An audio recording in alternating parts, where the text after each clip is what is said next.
Welcome, everyone, to the Gridiron Review Podcast. I'm Zach, that's Jack, and we are back for episode 15 of our Offseason in Review series. The Eagles are up now. They had a good draft as well as some great signings in free agency and post-draft, and it's hard to argue against how much better this team is looking, but there is still a big question mark at quarterback and in the team's secondary. So how does our team shake out overall for this season? Jack can take us away. On offense, their key losses are tight end Jason Kroom, offensive guard Brandon Brooks, who retired, and Nate Herbig, who they signed to a tender and waived like 2 days later. Typical Philly move. Players retained: Boston Scott, he's got 2 good games in him a year, Greg Ward at receiver, and Jason Kelsey at center. And free agent pickups: Zach Pascal and Josh Hammond at receiver. In their draft class, they drafted Cam Jurgens, the center from Nebraska, in the 2nd, and Grant Calcaterra, the tight end from SMU, in the 6th, as well as traded for Titans young star receiver A.J. Brown for a 1st and a 3rd in this year's draft. After free agency, offensively, I would have given them an F-. You had Quez Watkins as your wide receiver 2, and your first thought was to sign Zach Pascal. Amari Cooper got traded for a 5th. Devontae Parker got traded for a 3rd. Not going to count Hollywood because that was insane. Allen Robinson, DJ Chark went for $10 million. All these guys, and you guys signed Zach Pascal, who somehow, and I get that a lot of people don't like PFF, but he graded out as the 94th of 94 receivers last year. That's worse than Jalen Reagor. That's terrible. So, I mean, the real notable addition here is A.J. Brown. And even at that, I'm a little skeptical of not only what you gave up for him, but you're paying him $25 million a year. And by no means is he the picture of health. Oh, that's right. And they got super fast track runner Devin Allen that they signed as a receiver. I will say in the draft, I like Cam Jurgens. I think he needed a year to sit. I think he's a really athletic center who could, become a top level guy in the league. And I think that him sitting behind Jason Kelsey for a year or 2 years, whatever it may be, was the best situation for him. I thought someone like him or Alex Mack, who ended up retiring, would have been perfect mentors for him. So this is a great situation for him, for the Eagles. So for us, as everyone knows, and I'm not going to get into this, if Zach wants to, I will let him, but we do not like Jalen Hurts. I think that Sirianni needs to stick to the game plan and run the ball. And we're not huge Sanders fans either. We just think that he's never going to get going with how much he's hurt. We do like Gainwell. We like what they showed in week 17 against the Cowboys starters, all their backups, that the running game, not really the receiver room, but even with the loss of Brandon Brooks and Nate Herbig, we think that there's enough guys in the offensive line room to be able to put together a strong unit. And the Eagles always seem to be able to do that. When they lost Jason Peters, they were able to do it. When they lost Evan Mathis, they were able to do it. This is just a team that finds a way to adapt. And Devontae Smith has help now. It's going to come down to, can Hurts sling the ball or not? We're not going to, we've bashed Hurts a lot. What he does well is it seems like he's a good leader. Obviously, he's a very good mobile quarterback. And it seems like he operates an RPO offense fairly decently. It's when he gets off script, when he's asked to throw deep and all that stuff, it's just not pretty. And can he make the strides? I've never felt like what he lacks, such as anticipation and pocket awareness, is stuff that you can just learn in an off season. I don't think it's as simple as he's not accurate. I think it's a little bit more in depth, that he doesn't throw with anticipation. His arm strength is average. He sees stuff way too late, and he doesn't progress off of his first read a ton. That one, I guess you can work on, but I just think even a little bit better is still really slow getting through your reads. A.J. Brown is there, so now it's all on Hurts. They went out and got the wide receiver that his quarterback preferred, and now it's Devontae Smith and A.J. Brown, one of the better young wide receiver duos in football, along with Dallas Goedert. They converted J.J. Arcega-Whiteside to tight end, which I think was a smart move on his part. I mean, he wasn't going anywhere as a receiver, so at least take his blocking ability that he seems to have and use it in a position where his average athleticism at wide receiver becomes above average at tight end. And I mean, we've seen it work before, like Darren Waller. I don't know that you can expect those kinds of results. They do also have Tyree Jackson, and he showed promise, but I think now it's at the point of if he even can stay healthy. He's been hurt a lot in his young career. And I think Grant Calcaterra, another injury-prone player, but for the 6th round, it's worth it considering if he hadn't had concussion issues, he could have been a 3rd rounder. And if you get 3 good seasons out of him before he calls it quits, that's worth a 6th round pick. And if he doesn't work out, there's a 6th round pick. If Hurts falters, I don't know that they turn to Gardner Minshew like they should. I wouldn't be surprised if this whole season is given to Hurts, unless it's just that bad. And they come to the conclusion that he's not it. And I think they'll go out and get a veteran. Keep an eye on someone like Lamar Jackson. I wouldn't be surprised if those contract talks fail that he might get brought in. And I know people are going to be like, oh, they're not that far apart throwing. They are. They just are. Lamar's a much better thrower of the football. It's just how it is. The running back room is deep like it always is. Miles Sanders leading it. As Jack said, Gainwell, they retained Boston Scott. They also, I think Huntley is still there. And there's a few others, they're going to run. They'll probably sign a veteran before it's over. And the offensive line should be good. So this is a team whose offense should be decent. It really rides all on Hurts. And I think the result, and I think Jack can agree, is going to be another good rushing team. But where teams can leave A.J. Brown and Devontae Smith one-on-one and just dare Hurts to throw it. And I think there's going to be frustration. I think Eagles fans that are so supportive of Hurts are going to turn, as Eagles fans do, as Philly fans do. And listen, if we're wrong, we're wrong. If Hurts takes a massive step forward, good for him. That would put the Eagles right into contention for the whole NFC.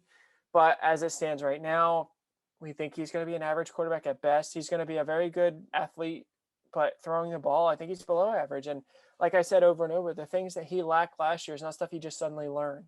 Anticipation is an instinct. And quarterbacks, you'll rarely see someone like Hurts, his lack of instincts just suddenly changed with the one off season. So overall, their money, their success that we have them having, because we do have them having a very good season, is with the defense. They did lose Hassan Ridgeway, Ryan Kerrigan, Jannard Avery, Alex Singleton, Steven Nelson, and Rodney McLeod. A lot of veteran presence there. They re-signed Derek Barnett, much to, I think, a lot of Eagles fans' dismay. They did actually go out and re-sign Fletcher Cox, who was cut and then re-signed for money purposes, and they re-signed Anthony Harris. They picked up major free agents towards the end of free agency because they didn't do a lot initially. They went and got Hassan Reddick, a great move. I think he's going to play. Jack and I talked about this the other day. I think he's going to play the end. I don't think he's going to fill a linebacker spot. They did go out and get Kaiser White, a super, super underrated signing that people up to the draft seemed to overlook, saying they needed to take Devin Lloyd in the first. Kaiser White had 144 total tackles last year, I believe. And I know that's not an indication of always how good they are, but it is an indication that he's in the spots and that he can at least be serviceable. And then they took advantage of the Giants' cap troubles and signed James Bradbury after the draft. A great signing. And as recently as last week, they went and got Jaquiski Tart, which is whatever. It's safety depth. It's not as good a signing as some people may think. In the draft, they went and got one of our favorite players, I think our second overall prospect, Jordan Davis. And we're not quite sure how they're going to work out the defensive line rotation, but it's going to be fierce. Nobody's going to be able to run on them. I'm probably looking at a top 2, top 3 run defense in the league right now. And then in the third, they got one of the steals of the draft with Nakobe Dean. We were absolute against the Eagles taking a linebacker in the first round. We didn't see the point of it, but in the third round, getting Nakobe Dean, just hats off. That was a great move. And they took Kyron Johnson in the 6th, another guy that has some upside, much like Grant Calcaterra. It wasn't like it was a wasted pick. I believe he's more of a pass rusher, but Jack can break down the defense a little further. Kyron Johnson was the guy who smacked the living hell out of Penning in the Senior Bowl practices. Gotta love it. But to Zach's point, they should be a top 3 run defense, if not the top. I mean, like he said, the issue is going to be the rotation.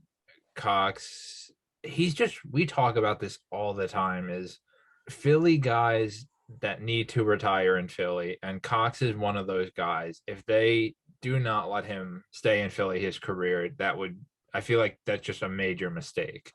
But Cox and Davis should get the rundowns. I mean, I guess you're I don't paying these know. guys. Hargrave and then Milton Williams is also there. Like, I'm not sure how they're going to rotate it, but I mean, Williams could get end reps, I guess, theoretically, because Barnett should be a backup. Sweat is probably just a rotational rusher. But at linebacker, Kaiser White, and I assume N'Kobe Dean will win the starting spot by week 1. Edwards is a nice number 3, though, and backup to both of these guys. Taylor has not really developed into the player that they had hoped. It didn't seem like. Jacoby Stevens needs to be cut because in week 17 against the Cowboys, he was trash, much like many of the players that played on defense in that game. The secondary, it's got to be, I mean, corner wise, at least one of the better ones. We're not huge fans of Avante Maddox, but I mean, being the strict 3 at this point could be a good situation for him. And then in the safety room, Anthony Harris and Tart. Take that as you may. or Epps. Like, it's unsure who's going to start that last Epps, spot. Wallace, Reed Blankenship, the undrafted free agent. I don't know. I mean, at this point, Bates is still on the block. I don't know why you're not dabbling in that. And I get that you'd have to pay him huge money after the Minka contract, but I mean, if Hurts is even average, this team in the NFC should be able to make a run. With those safeties, I'm skeptical. If you get a guy like Bates and even have to start Tart or Harris at the other spot, it just takes that much more pressure off of those guys. Anthony Harris was good in Minnesota when Harrison Smith was the guy. The minute he came to Philly as the guy in the safety room, he took a huge step back. Now go get him a guy that can take on the huge responsibility. Harris can free roam and do what he did in Minnesota and maybe even return to form. So, and Tart, I mean, sub package, whatever. He'll probably drop another interception, but I just don't understand why you're not considering a Bates trade for someone like Dillard or whoever else. It seems like it's there for the taking, and the Eagles should be the first ones knocking at that door. Right. And it's also worth mentioning that there are 2 free agents still out there to keep an eye on. Landon Collins is still available. I know he's dealt with injuries, and I think he probably wants more money than he's probably worth. But also, Tayshaun Gibson is still there. So don't be surprised. I think the Eagles have probably been the most active since the draft in signing people, bigger names at least. So don't be surprised if they do go after a veteran, whether it be Collins or Gibson, or they make a trade. It might be as big as Jesse Bates. It might be on the lower side. But I would argue Philly's made all the right moves except for the quarterback. But again, they might be in the group of many that said this year's class sucks. Let's just, similar to the Giants even, let's just ride our guy this year and see if they have to take a guy next year. If they have to go after a veteran next year, then we can do that. Let me just throw in here real quick that we also heard reports that the Eagles were offered Chuck Clark for Jalen Reagor. Why are you not taking that? Please, somebody explain that to me. Unconfirmed, but it did seem pretty legit, which would be a major question as to why. The only thing I'll say to that is Roseman made a lot of moves, so I feel like if that was on the table, that he would have taken it, maybe, unless he's like, I don't know. Unless they're that sold that he's this not generational talent, but as hyped up as they've been talking about him. I mean, he hasn't lived up to it in the slightest, and you're never going to get over drafting him over Justin Jefferson, but there's no way you can sit here and just hype this man up after the last couple seasons. Right. Anything else you want to throw in there?